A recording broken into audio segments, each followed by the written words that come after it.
hər bir meyvə və tərəvəzi öz mövsümündə, yetişdiyi aylarda, yetişdiyi vaxtlarda, yetişdiyi fəsillərdə yemək daha doğrudur və bunun insan orqanizmi üçün, insan sağlamlığı üçün xeyri ola bilər. Amma mövsümünə aid olmayan meyvələrin yetişdirilməsi məsələsi, satış məsələsi artıq burada insan sağlamlığı üçün insana lazım olan belə deyim, maddələrin o məhsulların tərkibində olması sual altında olur. Çünki bu günləri yerdə qar var, hava şaxtadır, amma vitrinlərdə, piştaxtalarda nə satılır? Qarpız satılır, şaftalı satılır, üzüm satılır və bu kimi müxtəlif meyvələr. Bu cür meyvələrin qış vaxtı, yəni mövsümündə olmayan meyvələrin satışa çıxarılması artıq burada nədən söhbət gedir? Artıq burada həmin meyvələrin tərkibində kimyəvi maddələrin olmasından, onların süni şəkildə yetişdirilməsindən danışılır. Yəni burada artıq insanın sağlamlığı üçün, insan bədəninə lazım olan, insan orqanizminə lazım olan heç bir maddənin olmasından danışmaq yersiz olardı. Çünki yoxdur bunun tərkibində. Bunun tərkibində yalnız və yalnız bu məhsulların tərkibi kimyəvi yüklərlə yüklənmişdir, kimyəvi maddələrlə yüklənmişdir.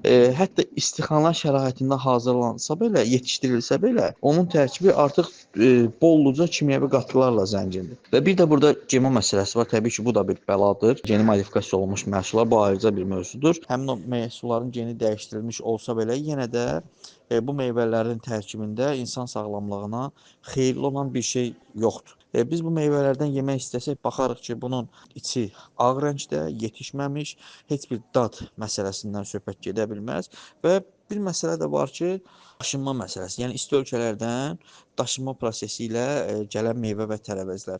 Burada da əgər hər hansısa bir temperatur rejiminə əməl olunmursa, isti qida zəncirinə əməl olunmursa, həmin o məhsullar ölkəmizə gətirilənə qədər müəyyən proseslər keçirsə, onun tərkibində hər hansısa bir kif göbələkləri əmələ gəlirsə, onun çürümə prosesi baş verirsə, yenə də burada ziyan görən tərəf, əgər müəyyən yuyulma məsələsindən sonra bu meyvələr satışa qoyulursa, yenə də burada ziyan görən tərəf təbii ki, insanlar, istehlakçılar olacaqdır.